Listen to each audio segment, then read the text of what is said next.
AI થી social મીડિયામાં કમાણી શક્ય છે ભાઈ. એઆઈ થી બધું જ શક્ય છે. તમે ઇન્સ્ટાગ્રામ વધારે વાપરતા હશો તો તમને ખ્યાલ હશે કે તેમાં ઘણી એવી એઆઈ પ્રોફાઇલ્સ જોવા મળે છે.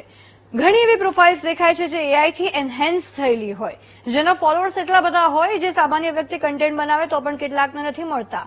ત્યારે એઆઈ કેવી રીતે સોશિયલ મીડિયા પર રાજ કરી રહ્યું છે અને એઆઈની મદદથી તમે સોશિયલ મીડિયા પર કેવી રીતે રાજ કરી શકો છો, કેવી રીતે કમાઈ શકો છો, આવો જણાવીએ.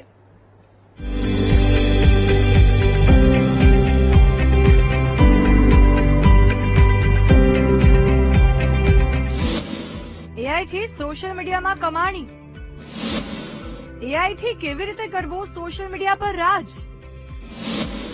સોશિયલ મીડિયામાં એઆઈ પ્રોફાઇલ ચર્ચામાં. જી હા, આજકાલ ઇન્સ્ટાગ્રામ પર એવી પ્રોફાઇલોને ભારે ફોલોઅર્સ મળી રહ્યા છે જે એઆઈ થી એનહેન્સ થયેલી હોય, રિયલ ના હોય, ફેક હોય, મતલબ કે ફિલ્ટર મારેલા હોય એઆઈ વાળા, એટલે બધું સુંદર સુંદર લાગે. આ પ્રોફાઇલ જો 115K ફોલોઅર્સ છે, પણ આ બેન એઆઈ થી એનહેન્સ થયેલા ફિલ્ટર વાપરે છે. તો શું આટલા ફોલોઅર્સ હોય, વ્યુઅર્સ હોય તો એઆઈ થી કમાણી પણ થઈ શકે? તો એઆઈ વાળી જે પણ પ્રોફાઇલ્સ છે એમાં 100% જયારે એ લોકો એપ્લાય કરતા હોય છે ત્યારે મોનેટાઇઝેશન થવું હવે શક્ય નથી, કારણ કે બહુ બધો મિસયુઝ થાય છે. તો એના કારણે હવે બધા પ્લેટફોર્મ્સ બહુ સ્ટ્રિક્ટ થઈ ગયા છે અને એ લોકોએ એવું તમને બેનિફિટ થઈ શકે કે તમે કોન્ટેન્ટ ક્રિએટ કરીને, જેમ મેં કીધું કે ગ્રાફિક્સ ડિઝાઇન, વિડીયો ડિઝાઇનિંગ એવું બધું કરી શકો અને એને અપલોડ કરી શકો. એનાથી તમને ઇન્કમ જુદી જુદી રીતે થઈ શકે, જેમ કે બ્રાન્ડિંગ થાય, તમારું પ્રમોશન થાય, એફિલિએટ માર્કેટિંગ થઈ શકે, તમે બાર્ટર સિસ્ટમથી પૈસા અર્ન કરી શકો છો.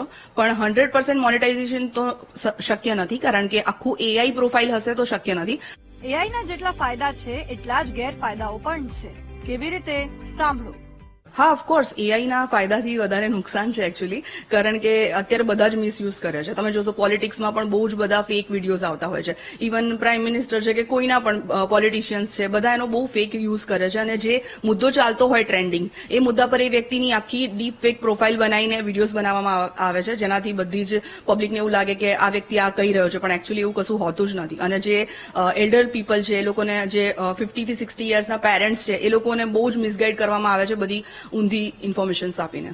એઆઈની મદદથી આપણું કામ કેવી રીતે સહેલું થઈ જાય, કેવી રીતે આપણો સમય બચી શકે, એ રીતે તેનો વપરાશ કરીએ તો એમાં કોઈને નુકસાન નથી. પણ જો ક્રાઇમ કર્યો તો ભરાઈ શકો છો.